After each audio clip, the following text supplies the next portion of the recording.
The battle. Come and crawl up into my heart and sit a spell, because I have quite the story to tell. It's about cancer between my family and me. I tell you, this disease just wouldn't let us be.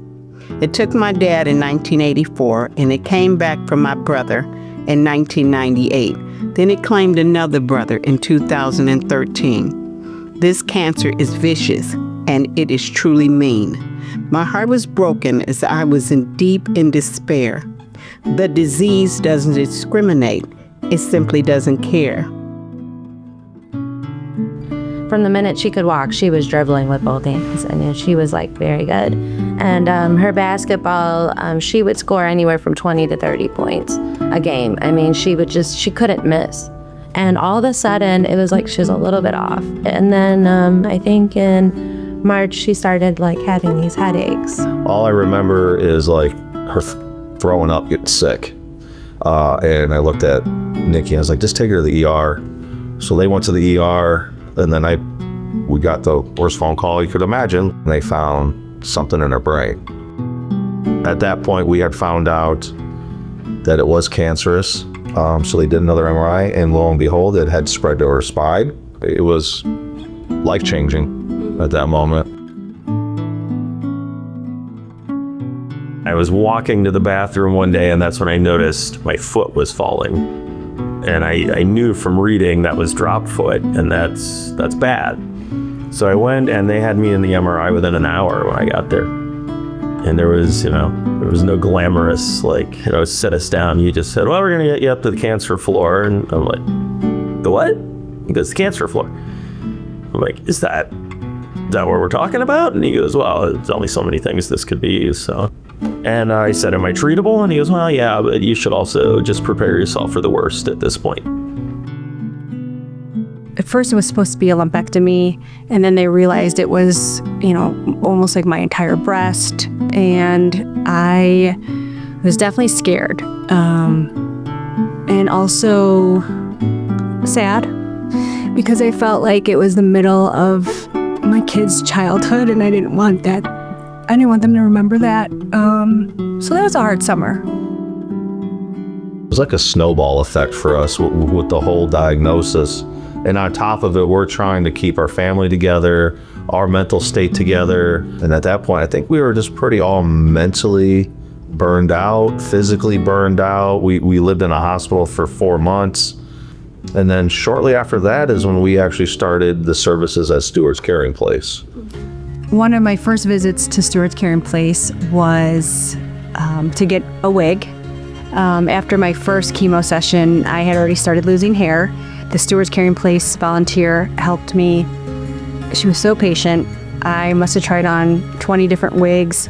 The one that I picked was a little bit, wavier and had bangs, which I've always wanted bangs for a while. And it was nice to be able to come out thinking, okay, here's an option when I know my hair is when I'm gonna lose it. It's a very comfortable and relaxing place. The services are phenomenal that you get here.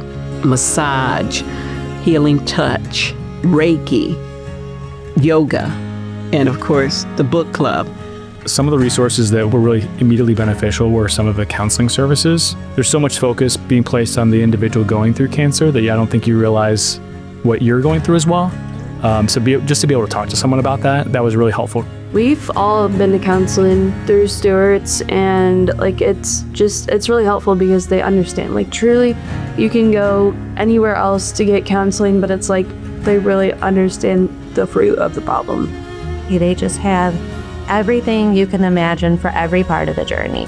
I just remember this one time we went to a Halloween party, and they had a silent disco, and I since she was sick, I had never seen her be that excited about something. She was just singing and dancing, and I was just it was just amazing. And I'm Stewart's Caring Place made her feel normal, and she was able to be a kid again. While we're in our support groups that are happening at the same time, Nora loves to sit in the art room and play with the art supplies that are in there. And we'll come out of our support groups and she's made a clay hat with feathers and birds or a Nora, it's time to go. And just, like, Nora, no, we have to leave. Everything that is provided to our family is free of charge. And that is a huge gift as well. When you know that, for that hour and a half, she is here, she is having fun, we are getting support, and she is, building positive memories from this time in our life. You hear cancer and it's so scary. And for Nora, I don't think she has that fear associated with it because of the positive things, like the art room, that she associates with coming to Stewart's Caring Place. So. Well, I remember the first time we came, we did it was like a baking cooking league. So, do you remember what we made? Steamed brownie. Cupcake? No. We made soft pretzels with cinnamon sugar soft pretzels. Tell me that. And they also have such fun things to do, like the summer camps and family fun night, and then we went fishing another time, and it was just really fun for everyone to get together and just have cancer get off their mind. Everybody's really nice here, and I think that if you just want to take your mind off some things, I think that this Stewart's Caring Place is a good place to go. Also with Casey, for almost 2 years, my whole life was surrounding her medical needs. And, after she died, it was just everything just stopped. Everything stopped. The doctor's appointments, the treatment, everything. And, I didn't know what to do with myself. And some of the programs here, like the book clubs, the massages, the yoga, I had never tried any of those things. So I, immediately just started kind of redefining, what's out there. I'm comfortable here, and people knew my journey. One day I was sitting out waiting on a service, and so the young lady was guiding and touring with a family. And I happened to look up and I said, "Are you guys going to be coming to Stewart's?" And they said, "Well, yeah, we were considering it." I said, "Oh my God, you will not be disappointed." I said, "This is a wonderful place." I said, when you think of a cancer facility, you're thinking of, oh my God, dread, doom and gloom, death, dying, and all that. I said, but this place gives you life. And so the couple looked at me and they looked at each other. It's like, gosh, I think this is where we should be going. Whether it's wanting to talk to somebody, wanting to learn how to live a healthier life, wanting to do something with your family, Stewart's Caring Place covers it all, but also it can help you at whatever, as you said, whatever point in your cancer journey you are.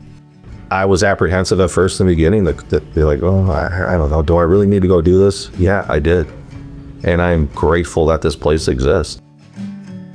So if you or someone you know is in a cancer fight, you have my prayers, and I hope that everything will be all right.